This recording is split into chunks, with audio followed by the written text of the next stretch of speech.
네, 오늘 잠언 6번째 말씀 같이 나누겠습니다. 여러분 성경에 보면 많은 인물들이 하나님께 기도했습니다. 여러분 한번 이렇게 생각해 보시죠. 어떤 기도가 떠오르세요? 누구의 기도? 이렇게 생각나시는 기도가 있나요?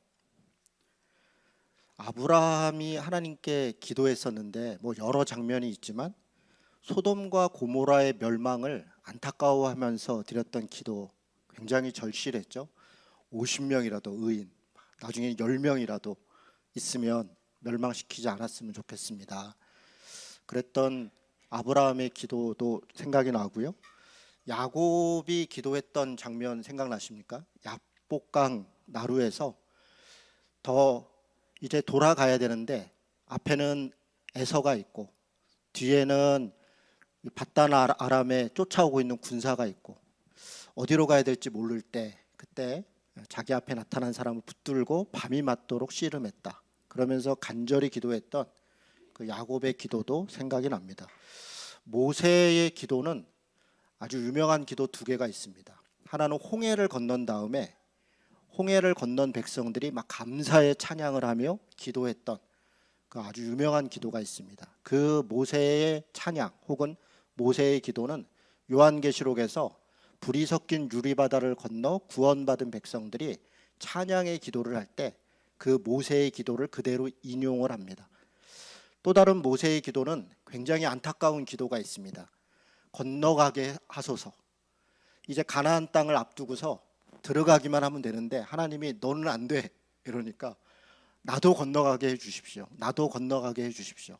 그러면서 간절히 기도했던 그런 모세의 기도도 기억이 납니다. 다윗의 기도는 너무 많죠.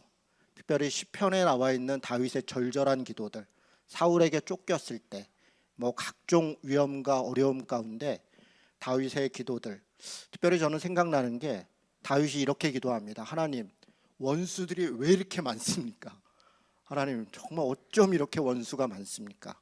그렇게 탄식했던 다윗의 기도도 생각이 납니다. 솔로몬이 혹시 기도했던 장면 기억나세요? 솔로몬이 언제 기도했습니까? 성전을 완공한 다음에 솔로몬이 기도합니다. 하나님, 이 성전에 와서 우리 백성들이 기도할 때 정말 억울한 사람들이 하나님의 응답을 받고 가난한 사람들이 복을 받고 하나님의 뜻을 따르게 해 주옵소서. 그렇게 성전이 완공된 이후에 솔로몬의 간절한 기도 장면도 있습니다.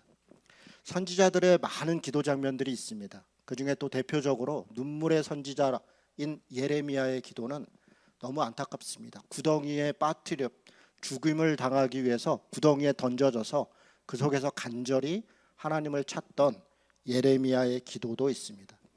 신약에 와서 대표적인 기도는 물론 예수님의 기도입니다. 제자들이 기도를 가르쳐 달라고 할 때 예수님께서 주님의 기도, 우리가 지금 하고 있는 주기도문으로 고백하고 있는 그 주님이 가르쳐 준 기도를 가르쳐 주십니다. 물론 예수님도 하나님 앞에 기도합니다. 가장 절절한 예수님의 기도 장면은 요한복음 17장입니다. 이제 십자가를 앞두고 겟세마네에서 예수님이 기도합니다. 예수님의 기도는 두 가지로 요약할 수 있습니다. 하나님이 나를 보내신 것처럼 나도 나를 따르는 또 우리 하나님의 자녀인 우리 성도들을 보내니 그들을 보호해 주십시오. 그들과 함께 해 주십시오. 그것을 왕의 기도라고도 하고 요한복음 17장에 나오는 기도입니다. 신약에서 잘 언급되지 않지만 그러나 굉장히 중요한 기도가 마리아의 기도입니다. 아주 어린 처녀 마리아에게 예수님을 잉태한다고 할 때 마리아가 계집종이오니 주님의 뜻대로 하옵소서 하면서 드렸던 그 절절한 기도는 그때 당시에 고통과 아픔이 있는 사람들에게 하나님의 정의가 이루어지기를 간구하는 그런 기도였습니다. 제가 지금 여러 기도를 언급했습니다. 아브라함의 기도, 야곱의 기도, 모세의 기도, 다윗의 기도, 또 솔로몬의 기도, 여러 선지자 중에 특별히 예레미야의 기도, 예수님의 기도, 그리고 마리아의 기도. 뭔가 좀 허전하죠? 여러분 안에 이런 기도도 있는데요. 생각나는 기도가 있죠? 어떤 기도입니까? 야베스의 기도입니다. 이 수많은 기도들 중에 가장 많이 집이나 혹은 직장이나 여기저기에 많이 걸려 있는 기도가 야베스의 기도입니다. 우리는 야베스가 누군지는 모릅니다. 그런데 야베스의 기도는 너무 잘 알고 있습니다. 역대상 4장 9절 10절에 나오는데, 야베스가 이스라엘 하나님께 아뢰어 이르되 주께서 내게 복을 주시려거든 나의 지역을 넓혀 주시고 주의 손으로 나를 도우사 나로 환난을 벗어나 내게 근심이 없게 하옵소서. 이게 야베스의 기도의 내용입니다. 눈치 빠른 분은 뭔가 이상한데? 이런 생각이 들지도 모르겠습니다. 왜냐하면 늘 보던 야베스의 기도와 좀 다릅니다. 두 군데가 다른데요. 첫 번째로 다른 것은 나의 지경을 넓혀달라 이렇게 했었는데 나의 지역을 넓혀달라. 단어가 좀 달라졌죠. 그러니까 개역 한글 버전을 우리는 주로 액자에 많이 봤습니다. 그런데 개역 개정을 할 때는 지경 이런 것을 지역으로 바꿨습니다. 또 하나 바꾼 게 있습니다. 가장 결정적인 바꿈입니다. 주께서 내게 복을 주시려거든. 그전에는 어떻게 돼 있어요? 주께서 내게 복에 복을 더하사 이렇게 되어 있었습니다. 그래서 이걸 번역할 때 굉장히 많은 항의를 받았습니다. 대한성서공회가 개역 개정으로 번역한 다음에 초안을 내놓고 많은 의견을 수렴할 때 가장 많은 문제 제기를, 물론 신학자라든가 목회자라든가 이런 분들이 여러 원어상의 여러 차이들, 또 국어의 문법적 차이들, 이런 여러 지적들이 있었는데 일반 성도들로부터 가장 많은 지적을 받은 아쉬움을 받은 구절이 역대상 4장 10절입니다. 복의 복을, 복이 두 번 있는데 왜 이걸 한 번만 썼습니까? 이게 항의의 내용이었습니다. 그렇죠. 기왕이면 두 번 있으면 좋죠. 아니 세 번 있으면 더 좋죠. 그런데 왜 한 번만 썼을까요? 원래 원어에 한 번밖에 없습니다.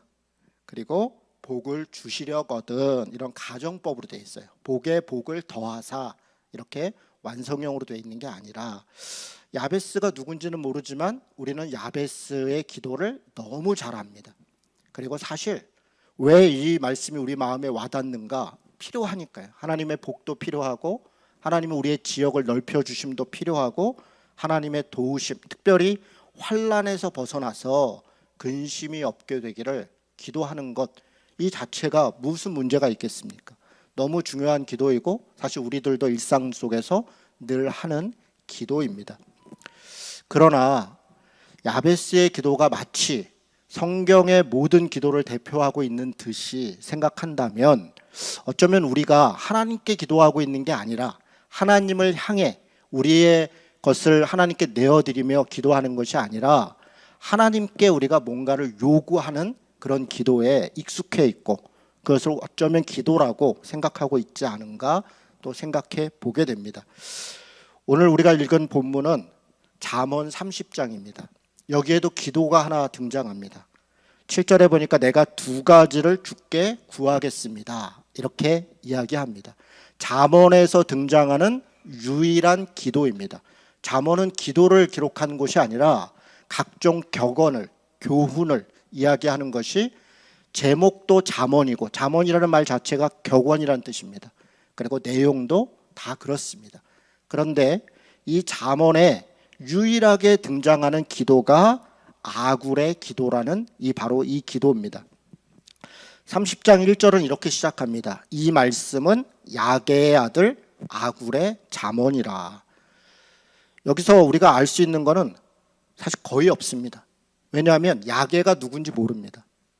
또 아굴도 누군지 모릅니다. 심지어는 학자들이 연구를 해볼수록 더 안타깝고 답답한 게 야게니 아굴이니 하는 게 히브리어가 아닙니다. 그러니까 유대인이 아니라는 겁니다. 이스라엘 백성이 아닐 가능성이 높습니다. 이방의 이름입니다.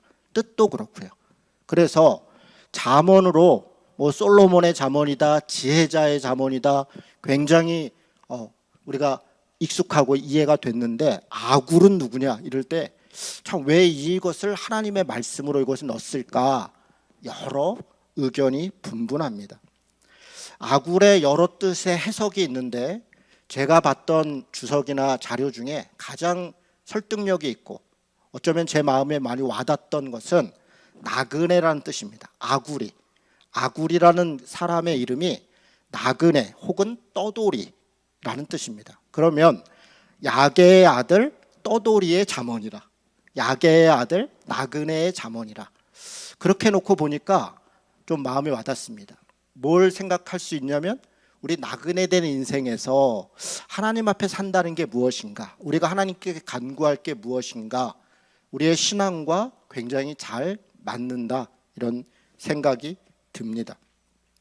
아굴이 누군지 모르고 야베스가 누군지 모르는 것처럼 아굴도 누군지 모릅니다.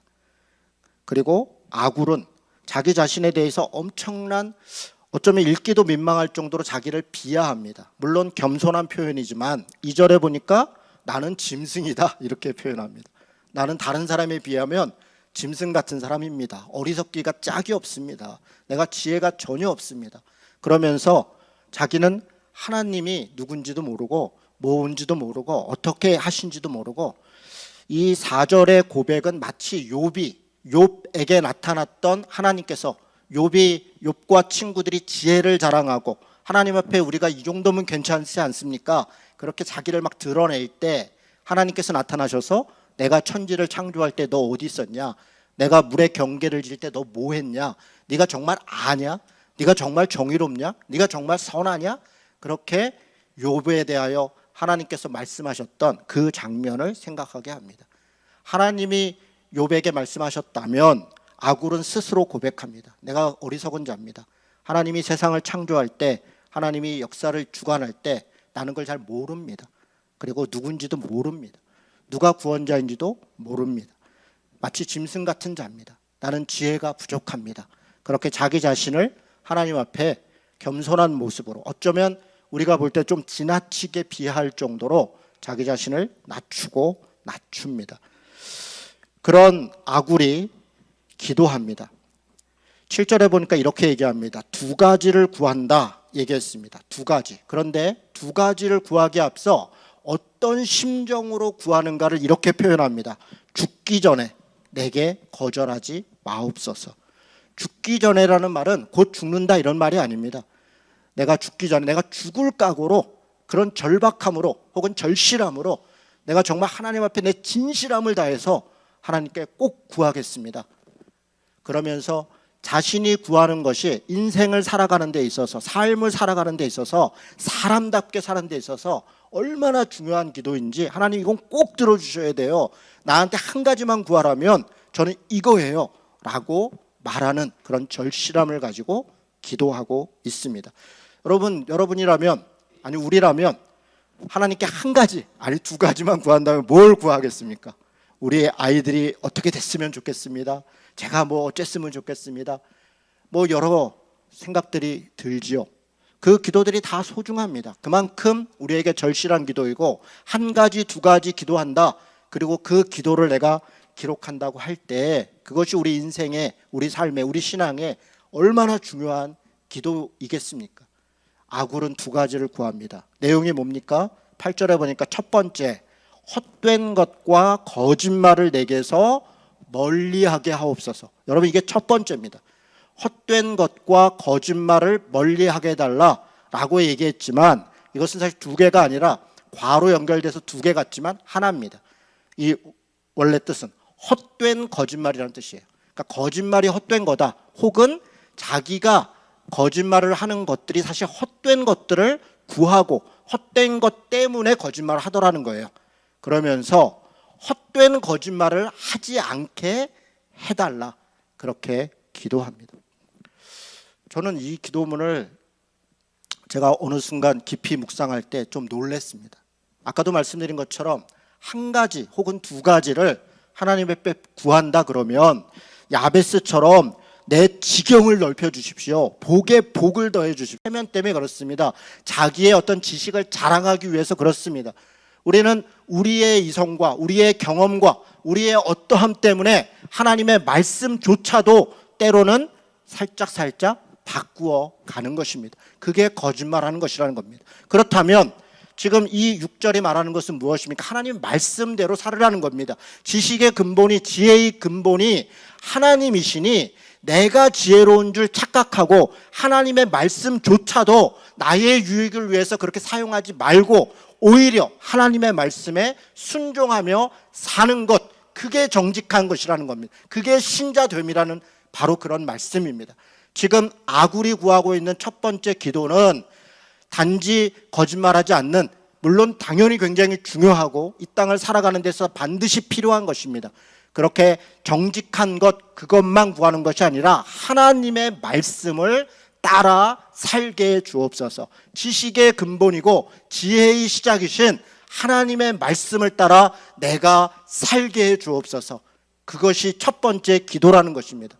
그렇게 해석해 놓고 보니까 가장 중요한 기도입니다. 우리 인간이 하나님께 드릴 수 있는 기도가 아브라함의 기도도 있고 야곱, 모세, 환난을 피하기 위해, 또 나라를 구하기 위해, 때로는 가족을 위해, 때로는 우리의 건강을 위해 각종 것을 기도할 수 있으나 그 모든 기도보다 가장 중요한 기도는 예수님께서 우리에게 가르쳐 주신 그 기도와 같이 하나님의 나라를 위해, 그의 뜻을 따라 그의 이름의 영광을 위해 거짓말하지 않고 하나님의 말씀에 순종하며 살게 해 주옵소서라고 하는 이 기도야말로 우리가 평생 붙잡아야 하고 우리가 쫓아가야 할 바로 그런 기도인 것입니다.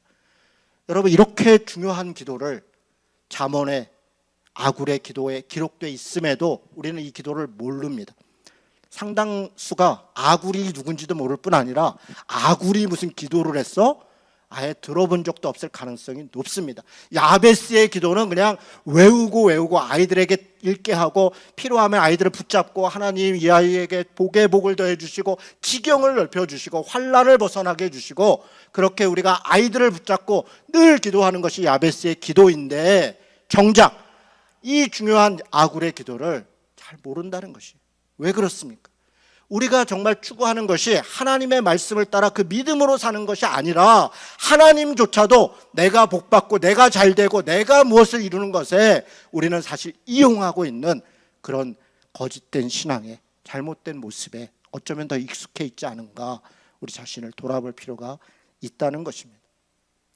두 번째로 아굴이 무엇을 구합니까? 여러분, 아굴은 이렇게 이야기합니다. 나를 가난하게도 마옵시고 부하게도 마옵시고 오직 필요한 양식으로 나를 먹이시옵소서. 여러분, 이 기도에 어떻게 아멘이 되십니까? 아니, 기왕이면 나를 부하게 하시옵소서. 이러면 얼마나 좋아요. 가난하게도 마옵소서. 그렇지, 가난하면 안 되지. 그런데 왜 부하게도 마옵시고, 아니 기왕이면 나를 가난하게 마시고 나를 부하게 하사, 그리고 뒤에다 붙이면 되잖아요. 가난한 사람을 돕고 어려운 사람을 도우며 나누어 주며 복의 통로가 되며 그렇게 살게 해 주옵소서라고 기도하면 얼마나 좋아요. 사실 우리의 기도가 그래요. 우리의 기도가 그렇습니다. 제가 존경했던 한 목사님이, 지금도 사실 존경하죠. 제가 실명을 언급하는 것이 혹시 누가 될 것 같아서 언급하지 않겠습니다. 이렇게 얘기하십니다. 제가 그 목사님과 헤어질 때 인사를 했더니 목사님께서 저에게 하시는 말씀이, 진호야, 너는 나하고 있어야 내가 널 도와줘, 이렇게 말씀하십니다. 굉장히 고마운 말씀이죠. 저를 도와주고 싶으셨고 또 그렇게 도와주셨었고, 그래서 상당 부분, 많은 부분 저는 은혜를 받았습니다. 제가 그 말을 들으면서 무슨 생각이 들었나, 그 목사님의 여러 설교들을 다시 한번 생각해 봤습니다. 그 목사님의 설교의 핵심은 이런 겁니다. 예수 믿는 사람은 복 받는다. 그러니 복 받은 것을 흘려줘라. 예수 믿는 사람은 복의 통로다. 복 받은 걸 나누어 주는 사람이다. 늘 강조하셨어요. 그리고 많은 사람들이 그 설교에 감동을 받았습니다. 특별히 그 교회에는 우리나라의 거의 10% 안에 드는 부자들이 굉장히 많았습니다. 수백 명의 사람들이 있었습니다. 우리나라에서 가장 비싸다는 차들이 늘 주일마다 주차장에 질비했습니다. 그렇게 부자인 사람들이 그 목사님의 메시지를 들으면서 자기가 받은 복을 나누며 살아야겠다 결심했고, 많은 사람들이 실제로 그 메시지대로 나누며 살기 위해 애를 썼습니다. 저는 굉장히 훌륭했다 생각합니다. 예수 믿는 사람들이 복을 받았고 그 복 받은 것을 흘려보내고 나누며 사는 것 굉장히 중요한 일이고 지금도 강조돼야 된다 생각합니다. 아이들 교육과 관련돼서 그 목사님의 또 유명한 말은 지금도 일반 사람들도 사용합니다. 공부해서 남주자는 겁니다. 굉장히 좋은 생각입니다. 많은 사람들이 공부해서 나 잘 되자, 우리 성공하자 그렇게 이야기할 때 공부해서 남주자 얼마나 좋은 메시지인가. 분명하지 않습니까? 공부해서 남주자, 돈 벌어서 나누자. 그렇습니다. 저는 지금도 그 말씀은 유효하고 좋은 말씀이라고 생각합니다. 그런데 어느 날 제가 생각해 봤습니다. 그 목사님께서 네가 나와 함께 있으면 내가 널 도와줘 라고 할 때 나는 도움을 받는 사람이었구나. 그리고 실제로 그렇습니다. 가만히 생각해 보니까 근 10여 년 동안 저는 굉장히 많은 사람들에게 도움을 받았습니다. 늘 사역을 도왔고, 아니 먹고 사는 것도 도움을 받았고요. 지금은 경제적으로 저희 집이 도움을 받아야 될 정도는 아닙니다. 제 아내가 여러분도 알다시피 교사입니다.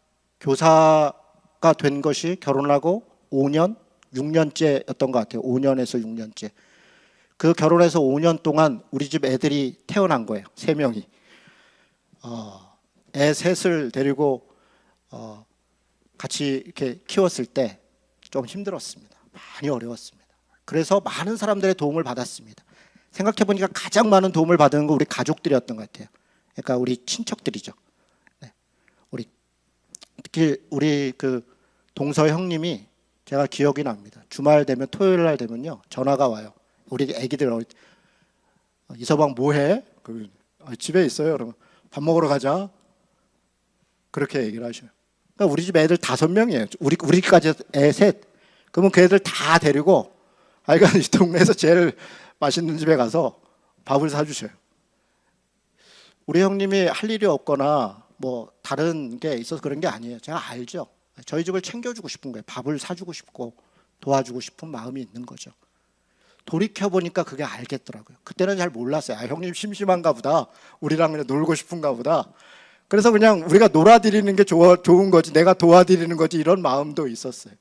어느 순간 나이를 먹고 조금씩 커가면서 많은 도움을 받았구나. 가족들로부터, 또 좋은 목회자들로부터, 또 좋은 이웃들로부터 많은 도움을 받았어요.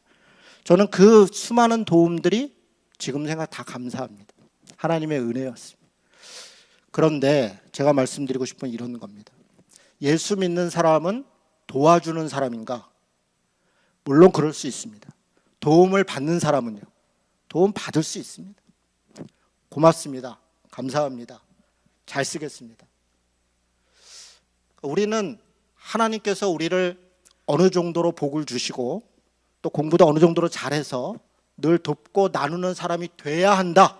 그게 하나님의 영광을 나타내는 것이다 라고 하는 명제에 때로 우리가 갇혀 있는 거예요. 그래서 도움을 받는 자 혹은 가난해서 내가 지식을 때로는 물음을 배움을 받고 하면 나는 하나님이 사랑하지 않는 사람인가 봐.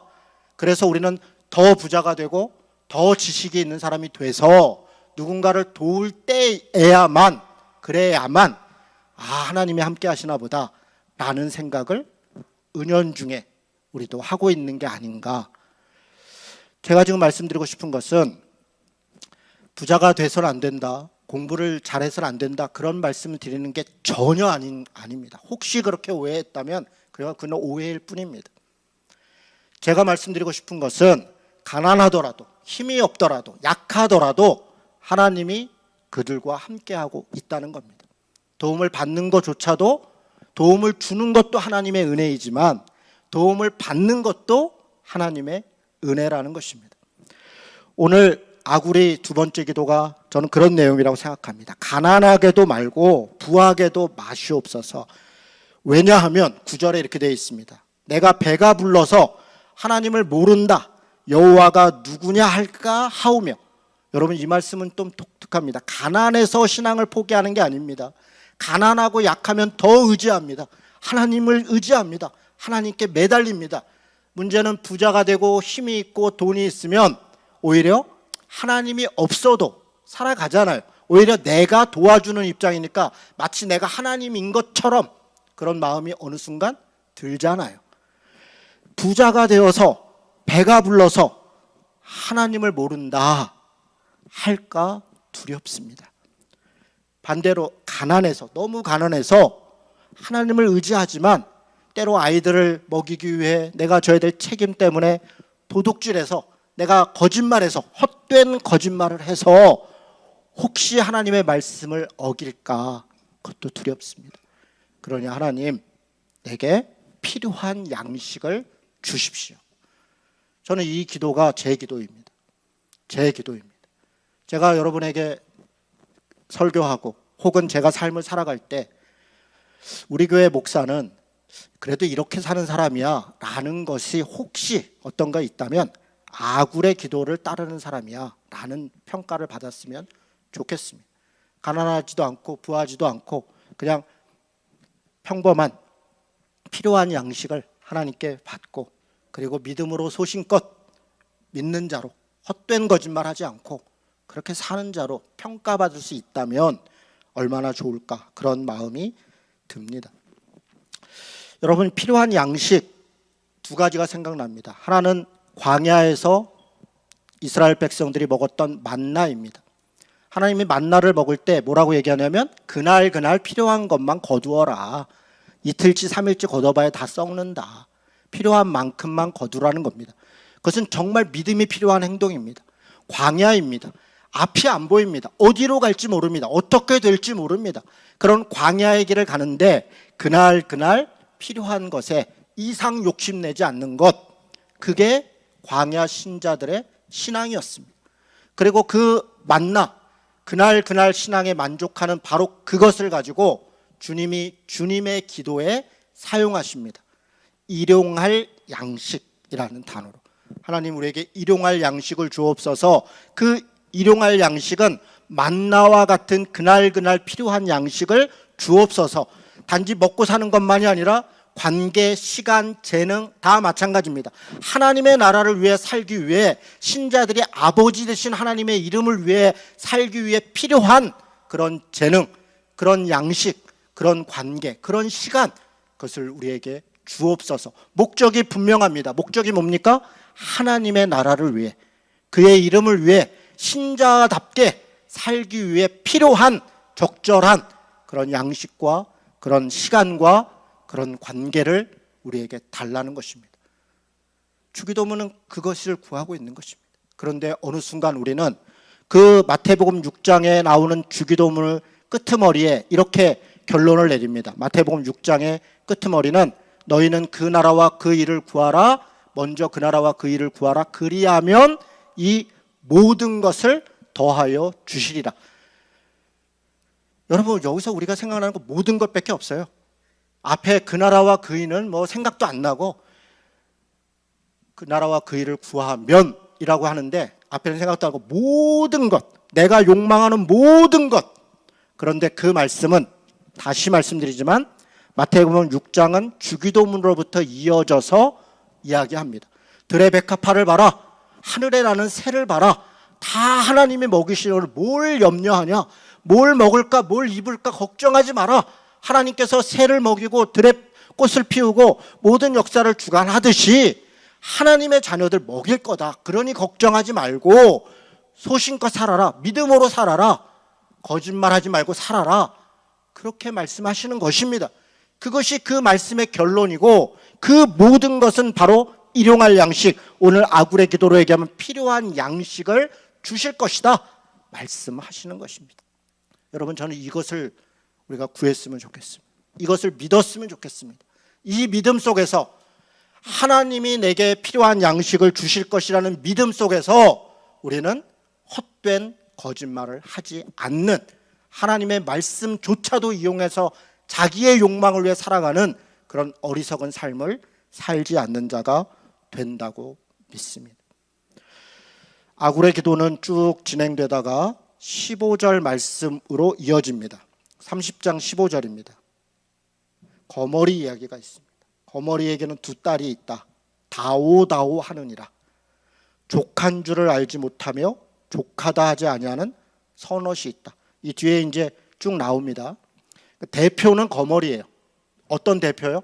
족한 줄을 모르고 사는, 그냥 피를 빠는데, 아니 적당히 빨고 배가 부르면 그 정도면 됐잖아요.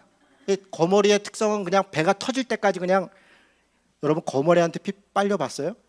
요따만한 꼬물꼬물한 게 그냥 이렇게 뚱뚱해지잖아요. 진짜 가만히 놔두면 이렇게 뚱뚱해질 정도로 그렇게 피를 빨아요. 정말 징그럽죠. 거머리에게 두 딸이 있다. 여성도 비하하고 그러는 게 아닙니다. 그 두 명의 그냥 자식이 있다는 게 서로 그냥 달라달라 할 정도로 그렇게 욕심이 끝이 없다는 거예요. 지금 어쩌면 아굴의 기도를 우리가 기도하고, 사실은 우리의 기도는 아굴의 기도와 같이 헛된 거짓말하지 않게 해주십시오, 말씀을 따라 살게 해주십시오, 필요한 양식만 주옵소서, 이렇게 기도하는 것이 아니라 뒤에 있는 거머리처럼 더 달라 더 달라 더 달라 더 달라 자족하지 못하고 사는 그런 모습은 아닌가, 우리 자신을 돌아봐야겠습니다. 말씀을 마치면서 말씀 하나를 보겠습니다. 디모데전서 6장 6절에서 10절입니다. 한번 찾아보시죠. 말씀을 마친다면서 말씀을 또 본다니까 이 양반이 말씀을 또 시작하려고 그러나 이런 생각이 들죠. 디모데전서 6장 6절에서 10절입니다. 그러나 자족하는 마음이 있으면 경건은 큰 이익이 되느니라. 여러분, 이 말씀은 사실 어려운 말씀입니다. 뜻도 어렵고 해석도 어렵습니다. 간단하게 해석해 드리겠습니다. 이런 뜻입니다. 경건이 중요하죠. 거룩이 중요하죠. 우리가 다 경건하려고 살죠. 경건이 너무 중요한데 자족하는 마음이 없으면 경건은 아무 소용이 없다는 겁니다. 아니, 거꾸로 경건하다고 하는 자가 자족하지 않는다면 경건이 아니라는 겁니다. 거룩한 자, 믿는 자, 무슨 직분자, 무슨 경건한 자라고 이야기하는데 자족함이 없어요. 그렇다면 그건 경건한 게 아니다, 믿는 게 아니다, 그건 거룩한 게 아니다 라고 말하고 있는 겁니다. 우리가 세상에 아무것도 가지고 온 게 없는데, 그래서 우리는 아무것도 가지고 가지 못할 것이다. 또한 우리가 먹을 것과 입을 것이 있은즉 족한 줄 알아야 된다. 부하려 하는 자들은 시험과 올무와 여러 가지 어리석고 해로운 욕심에 떨어진다. 곧 사람으로 파멸과 멸망에 빠지게 하는 것이다. 여기서 부하려고 하는 거 거부가 돼 그런 게 아닙니다. 돈 때문에 족한 줄 모르고 조금만 그러다가 파멸에 빠진다, 유혹에 빠진다는 겁니다. 돈을 사랑함이 일만하게 뿌리가 되나니 이것을 탐내는 자들은 미혹을 받아, 뭐의 미혹을 받을까? 돈의 미혹을 받는다는 겁니다. 돈의 미혹을 받는다는 거예요. 믿음에서 떠나 근심으로 자기를 찔렀도다.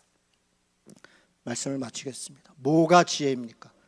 여러분, 지혜를 우리가 잠언을 지금 쭉 읽어왔습니다. 우리가 다다음 주에 마지막으로 현숙한 여인에 대해서 살펴보겠지만, 잠언이 말하는 지혜, 성실함, 정직함, 부지런함 다 지혜입니다. 결국 잠언이 말하는 지혜, 30장의 결론같이 말하는 것은 자족입니다. 스스로 족한 줄 알아라. 그리고 내게 주어지는 삶에 최선을 다해 살아라. 족하다고 하는 게 그냥 게으르고 그냥 적당히 그냥 그래 준 대로 그냥 그런 얘기가 아닙니다.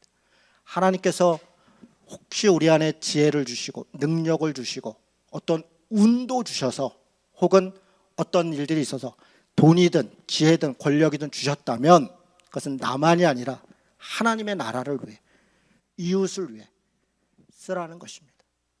나를 통해 쓰고자 하는 하나님의 뜻일 뿐입니다. 우리에게는 자족하는 것, 바로 그것이 지혜이고 그것이 성경이 가르치는 하나님의 뜻이다, 그렇게 믿습니다. 오늘 이번 한 주간도 자족하며 감사하며 믿음으로 사랑하며 그렇게 사시는 성도 되시기를 주님의 이름으로 축원합니다. 아멘.